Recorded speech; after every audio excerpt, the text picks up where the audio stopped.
Dear student, good morning. आता आपण electric flux नावाचा कन्सेप्ट आपल्याला शिकायचा आहे. तर इलेक्ट्रिक फ्लक्स नावाचा कन्सेप्ट मायकेल फॅराडे पासून सुरुवात झाला. तर मायकेल फॅराडे काय म्हणायचा की क्यू कुलम चार्ज पासून Q divided by epsilon nought electric flux, त्यालाच इलेक्ट्रिक ट्यूब्स ऑफ फोर्स बाहेर पडतात. मग या मायकेल फॅराडेच्या कन्सेप्टला, त्याच्या अज्युम्पशनला मग फॉर्म्युलाचं स्वरूप देण्यासाठी एका मच्छीमाराचा एक कन्सेप्ट गृहीत धरण्यात आला. मच्छीमारा काय करतोय, एका प्रयत्नामध्ये सर्वच्या सर्व मच्छी पकडण्यासाठी तो स्पेरिकल जाळं टाकतोय माशांच्या सभोवताली, आणि एक सुद्धा मासा सुटू नये त्या जाळ्यापासून म्हणून त्याने एक स्पेरिकल जाळं टाकलं. आणि मग या भक्षकापासून मासे किती बाहेर पडू शकतात, तर हे पूर्णच्या पूर्ण मासे काउंट करण्यासाठी त्यांनी एक स्पेरिकल एरिया गृहीत धरला. अगदी तसाच कन्सेप्ट आपण इथं वापरणार आहोत. बघा ना, मायकेल फॅराडेने जगाला उपदेश केला होता की क्यू चार्ज हे एवढ्या इलेक्ट्रिक ट्यूब ऑफ फोर्स बाहेर फेकतात. तर मग आपण त्याला फॉर्म्युला देण्यासाठी काय करणार, तर हाच कन्सेप्ट वापरणार मच्छीमाराचा जो प्रयत्न करायचा तोच. आता पहा, आपण एक गृहीत धरूया, क्यू हा पॉइंट इलेक्ट्रिक चार्ज गृहीत धरला, आणि हा क्यू हा पॉइंट इलेक्ट्रिक चार्ज किती फ्लक्सेस, किती ट्यूब ऑफ फोर्स बाहेर फेकतोय आपल्याला माहित आहे. किती Q by epsilon nought tube of force बाहेर फेकतोय. मग आता या ट्यूब ऑफ फोर्स किती एरियातून जात आहेत हे आपण सांगू शकतो. आपण मांडलेला जो एरिया आहे ना, तो स्पेरिकल एरिया आहे. आर रेडियसचा स्पेरिकल एरिया आपण मांडलाय. तर मग या आर रेडियसचा स्पेरिकल एरियातनं किती इलेक्ट्रिक ट्यूब ऑफ फोर्स जात आहेत, तर Q divided by epsilon nought electric tube of force जात आहे. मग आता आपण असं म्हणूया, गणितात एक पद्धत आहे, जेव्हा 4 pi r square एरियातनं 4 pi r square एरियातनं 4 pi r square काय आहे, एरिया ऑफ द स्फिअर आहे. मग 4 पाय आर स्क्वेअर एरियातनं q divided by epsilon nought tube of force बाहेर पडत असतील, तर गिवन एरिया, आता आपण एक गृहीत धरूया, एरिया ds गृहीत धरलेला आहे. तर गिवन एरियातून किती जातात असं जर मानलं, तर ds एरियातून किती इलेक्ट्रिक ट्यूब ऑफ फोर्स बाहेर पडतात. तर याचं जर रूपांतर करायचं असेल, तर इलेक्ट्रिक फ्लक्स थ्रू किंवा tube of force through given area is denoted by phi is given by q upon epsilon naught into ds divided by 4 pi r square. See here. Now I can rewrite that same equation in this form also. Q divided by 4 pi epsilon naught r square into ds. You know what is this? This is the electric field intensity produced by the point charge q at r distance. See here, we are taking the area at r distance from the point charge q. That means we are at the point which is at r distance from point charge q. Then at that time we can say, we can write या q by 4 pi epsilon naught r square ची जागा आपण कुणाला देऊ शकतो, तर याच्या अगोदर आपण शिकलोय की इलेक्ट्रिक फील्ड इंटेन्सिटीचा फॉर्म्युला आहे, electric field intensity due to the point electric charge at r distance from point charge is given by q divided by 4 pi epsilon naught r square. मग आपण या ठिकाणी सुद्धा हे जे ब्रॅकेट मध्ये लिहिलंय ना, हे ब्रॅकेट मध्ये लिहिलेलं काय आहे, तर क्यू चार्ज न आर डिस्टन्स वरच्या पॉइंटला तयार केलेली इंटेन्सिटी आहे. मग five is given by E into ds. पण हे फिजिक्सच्या लोकांनी काढलेलं इक्वेशन आहे. फिजिक्सच्या लोकांनी काढलेलं इक्वेशन मॅथमॅटिक्सच्या लोकांना पटतं कुठपर्यंत ते विचार केला पाहिजे. मॅथमॅटिक्स वाला काय विचार करतोय, इलेक्ट्रिक फील्ड इंटेन्सिटी हा वेक्टर क्वांटिटी आहे, एरिया हा फक्त एरिया हा स्केलर क्वांटिटी आहे, आणि फाय इलेक्ट्रिक फ्लक्स म्हणजे ट्यूब ऑफ फोर्स हे नंबर आहे, ही न्यूमेरिकल व्हॅल्यू आहे म्हणजे स्केलर आहे. इकडे हा इलेक्ट्रिक फील्ड इंटेन्सिटी वेक्टर आहे. मॅथमॅटिक्स वाले याला शॉर्ट मारतील म्हणजेच म्हणतील हे टोटली रॉंग आहे. पण मॅथमॅटिक्सच्या लोकांचं समाधान करण्यासाठी आपल्याला इथं हा एरिया हा फक्त एरिया नसून आपण एक कन्सेप्ट वापरतोय. आपण काय म्हणतोय, असा एक वेक्टर डिफाईन करतोय जो वेक्टर एरियाला परपेंडिक्युलर आहे आणि त्या वेक्टरचं मॅग्निट्यूड त्या एरिया इतका आहे, त्या वेक्टरला आपण म्हणतोय एरिया वेक्टर. आणि मग एरिया वेक्टर डिनोट करतोय ds bar. Here see here area is ds but area vector is always perpendicular to that area and it is whose magnitude is equal to that area. मग आता या ठिकाणी phi equal to आता हा vector आहे e बार dot ds बार असं लिहू. What is ds bar? ds bar is the area vector. What do you mean by area vector? Area vector is the vector perpendicular to the area ds and e bar is the electric field vector at the point P. Now here this is the general equation for the electric flux. Electric flux म्हणजे number bunch आहे. कुणाचा bunch आहे? Tube of फोर्सचा bunch आहे. मग आता पहा ना, किती इंटरेस्टिंग कन्सेप्ट आहे हा. जसं आपण इलेक्ट्रिक फील्ड मोजण्यासाठी लाईटनं बनवलेलं इलेक्ट्रिक फील्ड एखाद्या ट्यूबलाईट किंवा एखाद्या लाईटच्या सोर्स पासून आपण जर लाईट प्रकाशाची इंटेन्सिटी किंवा प्रकाशाची तीव्रता मोजायचं असेल, जसं जसं आपण एखाद्या बल्ब पासून दूर जाऊया आपल्याला असा भास होतो की त्या बल्बचा इंटेन्सिटी कमी होत आहे. पण ॲक्च्युअली त्या बल्बचा इंटेन्सिटी कमी होत नसतो, पण आपल्या डोळ्यामध्ये जाणाऱ्या या आयबॉलच्या एरियामधून जाणाऱ्या प्रकाश किरणांच्या संख्येवरून आपण म्हणतो की त्या लाईटचा त्या सोर्सचा इंटेन्सिटी कमी होत आहे. पण ॲक्च्युअली कसं होतं का? नाही आहे. म्हणून हाच कन्सेप्ट आपल्या या डोळ्याच्या आयबॉलमधून जाणाऱ्या प्रकाश किरणांच्या संख्येवरून आपण म्हणतो yes here is the intensity low. आपण जर थोडंसं दूर गेलो की आपण पुन्हा म्हणतो मागच्यापेक्षा इथे इंटेन्सिटी लो. मग आपल्याला काय वाटतं की त्या सोर्सचा इंटेन्सिटी खरोखरच कमी होते का? नाही. तर जसं आपण त्या प्रकाशाची इंटेन्सिटी आपण आपल्या डोळ्यात जाणाऱ्या रेजच्या संख्येवरून सांगू लागलो, हाच कन्सेप्ट आपल्याला इलेक्ट्रोस्टॅटिक्समधल्या इलेक्ट्रिक फील्डचा अभ्यास करण्यासाठी वापरायचा आहे. मग गॉस नावाचा कन्सेप्ट हाच आहे. गॉसनं काय म्हणतो किंवा या मायकेल फॅराडेनं काय म्हटलेलं आहे की फ्लक्सचा संबंध आपल्याला जोडत असताना काय करायचं आहे की हा बंच घ्यायचा आहे. जसं प्रकाश हे किरणाने बनलेलं असतं तसं इलेक्ट्रिक फील्ड किंवा इलेक्ट्रिक फील्ड हे लाईन्स ऑफ फोर्सनं बनलेलं असतं. आणि आपण काल शिकलोय इलेक्ट्रिक लाईन्स ऑफ फोर्स म्हणजे path along with the positive charge is passing through the electric field. आणि या इलेक्ट्रिक लाईन्स ऑफ फोर्सच्या प्रत्येक प्रॉपर्टीज आपण कालच्या लेक्चरमध्ये शिकलोय. आणि त्याचबरोबर आता एक रे जसा आपण मोजू शकत नाहीये तसं एक लाईन ऑफ फोर्स सुद्धा मोजू शकत नाहीये. मग लगेच आपण शेतकऱ्यांचा वारसा पुढे कंटिन्यू करतोय की शेतकरी काय करतो, मेथीची भाजी विकत असताना मेथी काढत असताना तो प्लांटचा ग्रुप बनवतो. प्लांटचा ग्रुप म्हणजे आपल्यासाठी एक पेंडी आहे आणि मग ती पेंडीच्या नुसार त्या मेथीला विकतो तो. पेंडी म्हणजे काय आहे? अनेक प्लांटचा ग्रुप आहे. अगदी तसंच मेथीची जसं पेंडी असते तसंच ट्यूब ऑफ फोर्स हा पेंडीचाच प्रकार आहे. मेथीच्या पेंडीमध्ये मेथीचे प्लांट असतात तसं ट्यूब ऑफ फोर्स म्हणजे इलेक्ट्रिक लाईन्स ऑफ फोर्सचा ग्रुप असतो. आणि मग ट्यूब ऑफ फोर्स हा पुन्हा त्याचा ग्रुप कोणता राहणार आहे? मला सांगा. जशी गरज आहे तसं माणसानं सोय केलेली आहे.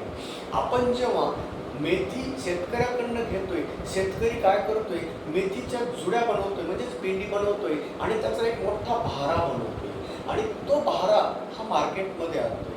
मार्केटमध्ये व्यापारी असतात. व्यापारी पेंड्यानुसार घेत नाहीत, त्या भाऱ्यानुसारच सवाल करतात त्याचा. त्या मेथीची किंमत ही भाऱ्यानुसार भेटते. आता तुम्ही म्हणाल की सर पेंडीनुसार का दिलं नाही? कारण की जशी सोय आहे तसं विचार केला जातो. जेव्हा होलसेलर डील करतोय तेव्हा प्रत्येक पेंडी मोजणं हे तेवढा वेळ नसतो त्यांना. तसं आपल्याला एक एक लाईन ऑफ फोर्स मोजणं शक्य नसल्यामुळं आपण त्याचे ग्रुप पाडायला सुरुवात केली. आणि मग ग्रुप पाडत असताना ट्यूब ऑफ फोर्स हा इलेक्ट्रिक लाईन्स ऑफ फोर्सचा ग्रुप आहे आणि ट्यूब ऑफ फोर्सचा ग्रुप म्हणजे कोण आहे? इलेक्ट्रिक फ्लक्स आहे. म्हणून हा जो कन्सेप्ट आपण पुढे आणलाय हा इलेक्ट्रिक फ्लक्स म्हणजे कशातून जाणारा हा ट्यूब ऑफ फोर्सचा ग्रुप आहे. या गिवन एरिया डीएस मधून किती इलेक्ट्रिक ट्यूब ऑफ फोर्स बाहेर पडतात त्याच्या ग्रुपला आपण काय नाव देणार आहोत? इलेक्ट्रिक फ्लक्स असं नाव देणार आहोत. म्हणून electric flux is the number of tubes of force, group of tubes of force passing normally through given area into the electric field. Electric field मध्ये ड्रॉ केलेल्या एरिया मधून नॉर्मली जाणाऱ्या नंबर ऑफ ट्यूब्स ऑफ फोर्सला आपण म्हणतो electric flux. मग मला सांगा electric flux हा कुणाचा ग्रुप आहे? इलेक्ट्रिक फ्लक्स हा ट्यूब ऑफ फोर्सचा ग्रुप आहे. ट्यूब ऑफ फोर्स हा कुणाचा ग्रुप आहे? ट्यूब ऑफ फोर्स हा इलेक्ट्रिक लाईन्स ऑफ फोर्सचा ग्रुप आहे. मग जसं एक एक इलेक्ट्रिक लाईन्स ऑफ फोर्स आपण मोजू शकत नाहीये, मग त्याला आपण कशाने मोजलेला आहे? ग्रुप बनवून मोजलेला आहे. म्हणून इलेक्ट्रिक फ्लक्स जर मोजू शकलो आपण याचा अर्थ इंटेन्सिटी आपण डिटरमाइन करू शकतो. जर आपल्याला गिवन एरियातून निघणाऱ्या इलेक्ट्रिक फ्लक्सची संख्या जास्त मिळाली तर आपण म्हणतो here is the field strong. जर आपण त्या गिवन एरियातून जाणाऱ्या इलेक्ट्रिक फ्लक्सची संख्या जर कमी मिळाली आपल्याला तर आपण म्हणतो here is the weak electric field. म्हणून फील्डची तीव्रता इलेक्ट्रिक फील्ड स्ट्रॉंग आहे का वीक आहे याचं स्पष्टीकरण देण्यासाठी आपण त्याच्यामधल्या गिवन एरियातून जाणाऱ्या इलेक्ट्रिक फ्लक्सचा अंदाज घेत आहोत आणि त्याचं मेजरमेंट करण्यासाठी आपण एक फॉर्म्युला बनवलेला आहे. हा फॉर्म्युला बनवण्यासाठी मायकल फॅराडेच्या अझम्पशननुसार आपण मांडलेला आहे आणि त्याच्यानुसार एक मॅथमॅटिकल फॉर्म्युला बनवण्याचा विचार करतो. मायकल फॅराडेने एवढंच अज्युम केलं होतं की क्यू चार्जमधून q by epsilon nought electric tube of force बाहेर पडतात, परंतु त्याचा उपयोग माणूस हा चतुर प्राणी आहे, माणूस हा हुशार प्राणी आहे, माणूस हा स्वार्थासाठी काहीही विचार करू शकतो आणि मग काहीही सोय करू शकतो. मग काय सोय केलं? एक कन्सेप्ट समोर आला की जर समजा एखाद्या ठिकाणी कॉन्सन्ट्रेट झालेल्या मच्छी किंवा एखाद्या ठिकाणी कॉन्सन्ट्रेट झालेले कुठलेही प्राणी जर आपल्याला एक सुद्धा सोडायचा नसेल तर आपण असं स्पेरिकल जाळं टाकतो.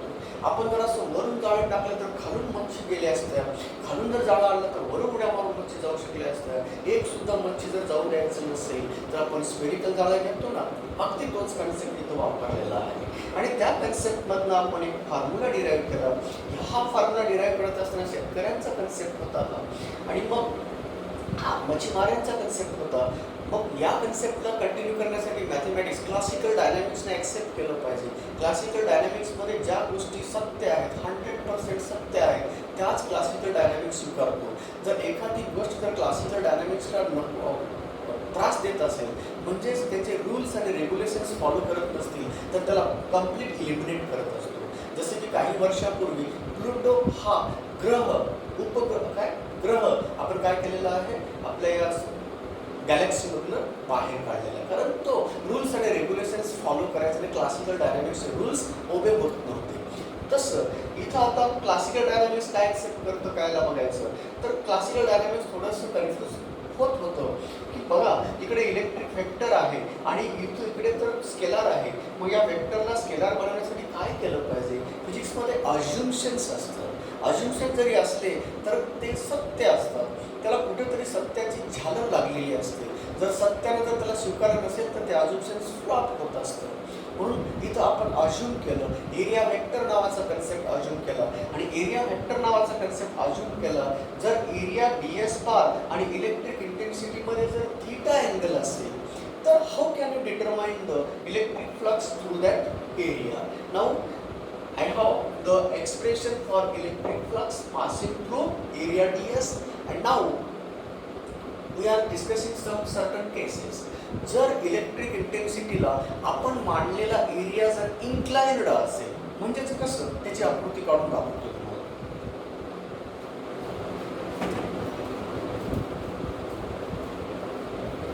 ह्याच्या पुढे कंटिन्यू करा. हे बघा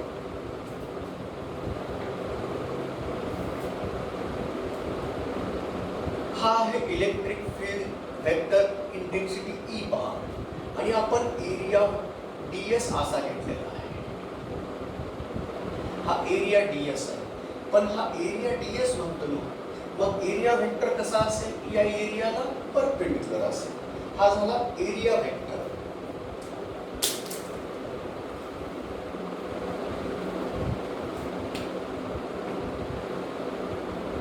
हा थीटा हा एरिया वेक्टर आहे आणि एरिया वेक्टरनं ds बार, ओके, या ds बार वेक्टरनं इंटेन्सिटी सोबत कितीचा अँगल केलेला आहे? थीटा अँगल केलेला आहे. आता अशा वेळेस आपण काय करणार? डॉट प्रोडक्टचा रूल अप्लाय करणार.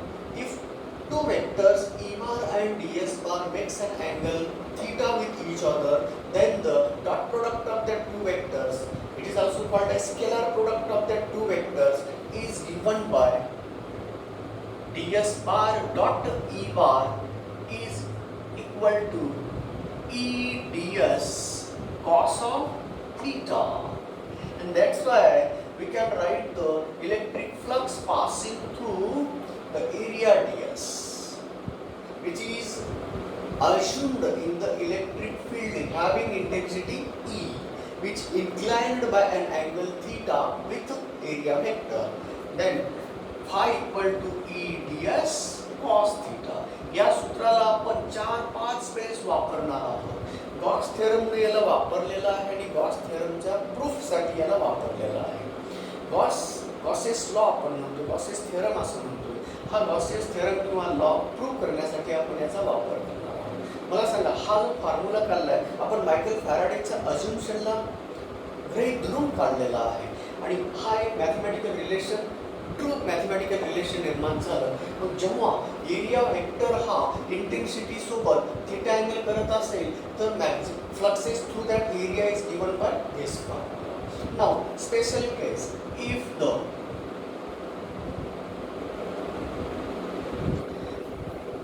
area is, see here, area is perpendicular to intensity. मी काय म्हणतोय? एरिया वेक्टर म्हणत नाहीये, मी म्हणतोय area is perpendicular to the electric field intensity E bar असं म्हणतो.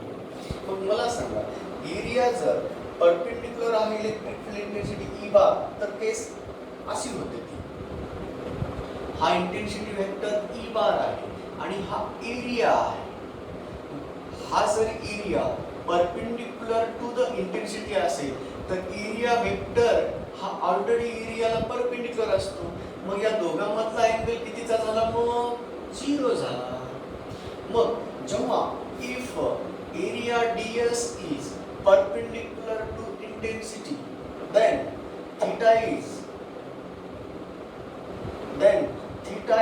किती? 0. इथं कन्फ्युजन होतं बरं.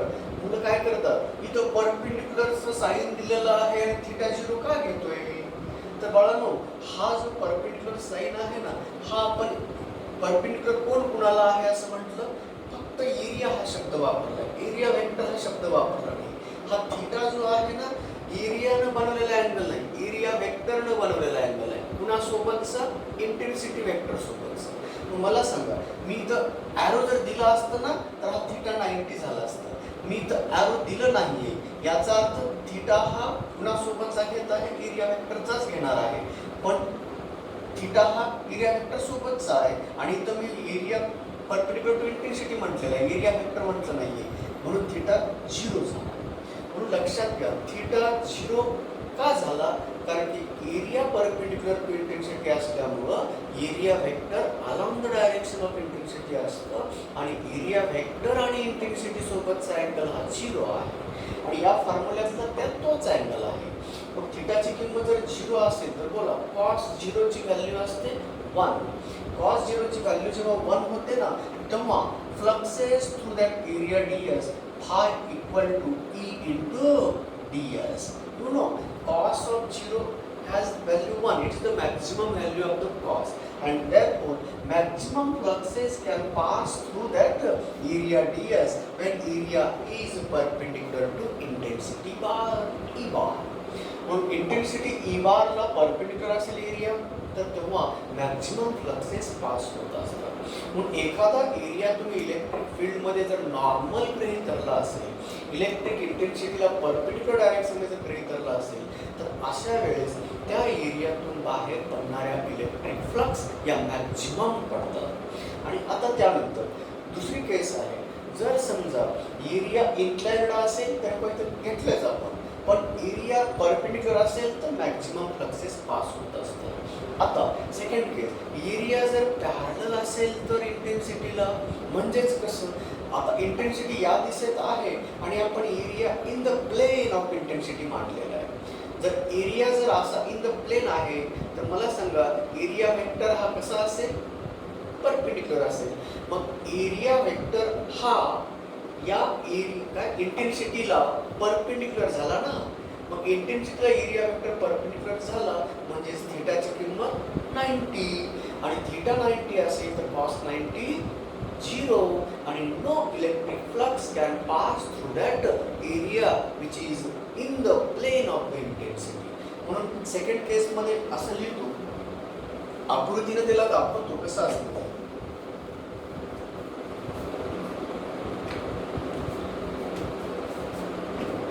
Case second,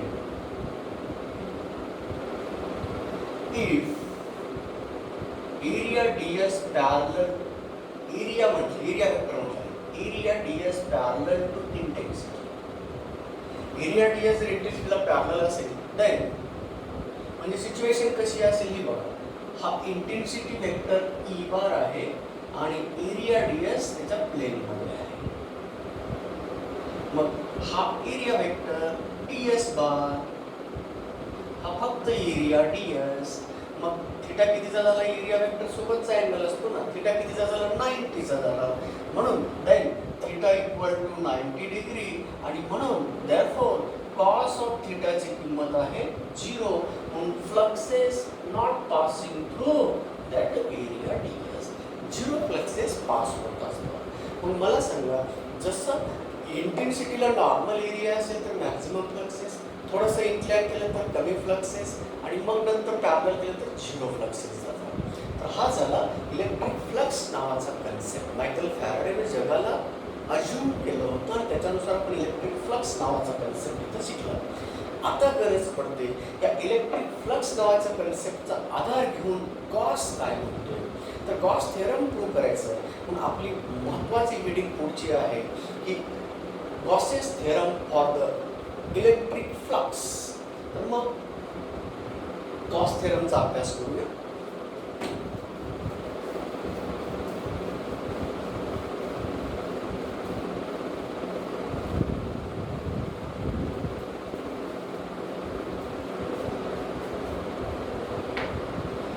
गॉसेस लॉ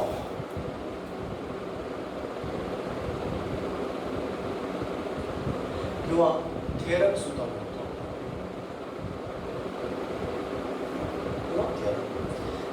नीट लक्षात घ्या, गॉस लॉ किंवा गॉसेस थेरम जे आपण गृहीत धरतो तर इथं घेत असताना आपण 3 डायमेन्शनल आहे. तो काय म्हणतो, हा गॉसेस थेरम काय म्हणतो, जर आपण इलेक्ट्रिक फील्डमध्ये कुठलाही क्लोज्ड एरिया घेतला असेल, क्लोज्ड एरिया याचा अर्थ तो ओपन नसला पाहिजे. ओपन म्हणजे त्याला लिमिट नसणं म्हणजे ओपन असेल, लिमिट नाही त्याला, मर्यादित नाही, त्याला बाउंडेड असेल तर तो क्लोज झाला, अनबाउंडेड असेल तर तो ओपन झाला. म्हणून कुठल्याही क्लोज्ड एरिया पण एवढं आहे, मग तिथं लिमिटेशन नाही की कितीही चार्ज त्याने एनक्लोज करावे, त्याला काही लिमिटेशन नाही, फक्त एरिया क्लोज्ड असावा ही अट आहे. म्हणून Gauss theorem is only applicable for the closed area. आणि म्हणून ज्या एरियाला आपण गॉसेस लॉ अप्लाय करतो त्याला गॉसियन एरिया असं म्हणतो. मग आता गॉसियन एरिया कसा घ्यायचा, माणूस स्वार्थी आहे, मग असं सांगितलं, तो जेवढी सोयीस्कर आहे तो त्या पद्धतीचा एरिया मानत असतो, पण तो क्लोज्ड असला पाहिजे. क्लोज्ड याचा अर्थ त्याने कुणाला एनक्लोज केलं पाहिजे, तर ज्या चार्जने इलेक्ट्रिक फील्ड तयार केलंय ना त्या चार्जेसला एनक्लोज केलं पाहिजे. मग काय म्हणतो पहा गॉस थेरम, अगोदर स्टेटमेंट क्लिअर करतो. काय म्हणतो, for a closed surface area of any set any number of charges enclosed by that area, then electric flux through that area is equal to 1 by epsilon naught times the total charges enclosed by that area. तर ही त्याची statement आहे. मला हा concept कुठल्याही माध्यमासाठी general मीडियमसाठी लागू पडतो. मग जर एअरला सोडून बाकीच्या माध्यमासाठी जेव्हा घेत असाल तेव्हा स्टेट बोर्ड, महाराष्ट्र स्टेट बोर्डच्या पुस्तकामध्ये एक कन्सेप्ट वापरला आहे. तो आहे tube of induction, electric tube of induction नावाचा कन्सेप्ट आहे. फरक काहीच नाही, थोडासा मांडण्याचा विचार वेगळा आहे. जसं प्रांत बदललं की युनिट बदलत असतात. जसं तुम्हाला माहीत आहे की आपण प्रांत बदलले की युनिट बदलतो, तर काही प्रांतांमध्ये युनिट वेगवेगळे वापरत असतात.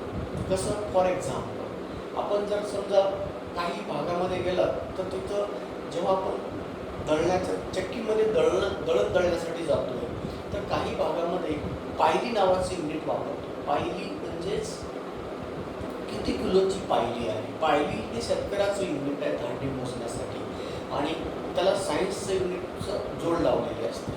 तर सायन्सचं युनिट काय म्हणजे फिजिक्सचं युनिट काय आहे की किलोग्राम आपण मोजतो. तर आपल्या इकडे 4 किलो 5 किलोची पायली असते. तर तुम्ही हिंगोली साईडकडे गेलात तर तिकडे 10 किलोची पायली मानतात. हे प्रांत बदललं की युनिट बदलत असतात. तसं इथं कन्व्हिनियंट काय केलं बघा, आपण मायकेल फॅराडेने काय म्हटलं होतं, 1 coulomb charge 1 by epsilon nought tube of force बाहेर टाकलं. आता ट्यूब ऑफ फोर्सला आणि काय म्हणलं, 1 by epsilon nought tube of फोर्सला ट्यूब ऑफ इंडक्शन असं म्हणलं. अदर देन एअर या माध्यमासाठी वापरलेला हा कन्सेप्ट आहे, पण हा टाईम बिईंगसाठी आहे. हा पूर्ण वर्ल्डमध्ये याला फॉलो होत नाही. म्हणून 1 बाय एप्सिलॉन नॉट या tube of force equal to 1 tube of induction म्हणतो.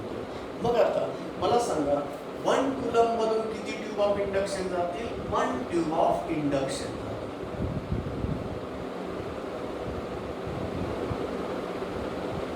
मग क्यू चार्ज मधून किती ट्यूब ऑफ इंडक्शन जातील? Q tube of induction.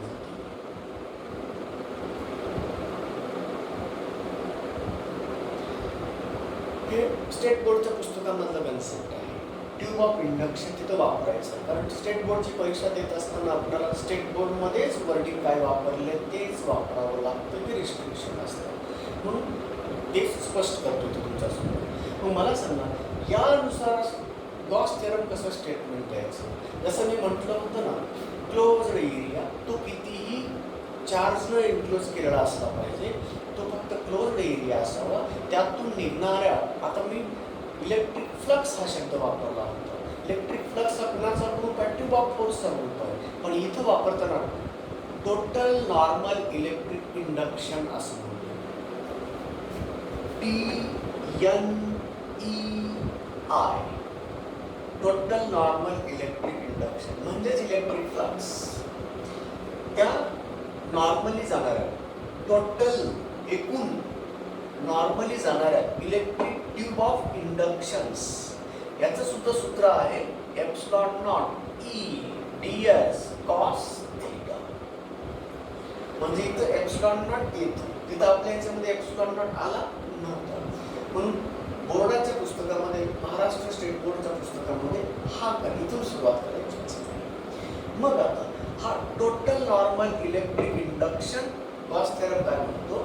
For a closed area of any shape, any number of charges enclosed by that area, the TNEI through that area is equal to, right, total charges enclosed by that area.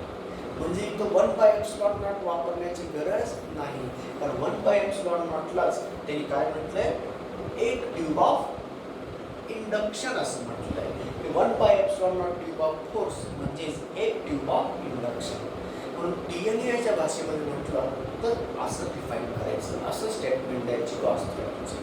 मग असो, आता याची proof देण्यासाठी मला त्याच्या basic फॉर्म्युल्याकडे जावं लागेल. Michael फॅराडेच्या कन्सेप्टवर, त्याच्या अजम्पशनवर दिलेला फॉर्म्युला वापरायचा आहे आपण. मग त्यासाठी गॉस थेरमची प्रूफ देत असताना आपण अगोदर त्याच्या स्टेटमेंटला पुन्हा एकदा क्लिअर करतोय. तर बघा मला सांगा, चार्जेस एका बॉडीवर असणार आहे आणि ते थांबलेले चार्जेस आहेत. रेस्ट चार्जेस इलेक्ट्रिक फील्ड तयार करू शकतो. मग हा थांबलेला चार्ज जर इलेक्ट्रिक फील्ड तयार करत असेल, आता आपण एरिया कुठे घ्यायला पाहिजे, तर त्या फील्डमधला एरिया घ्यायचा. फील्डमधला एरिया घ्या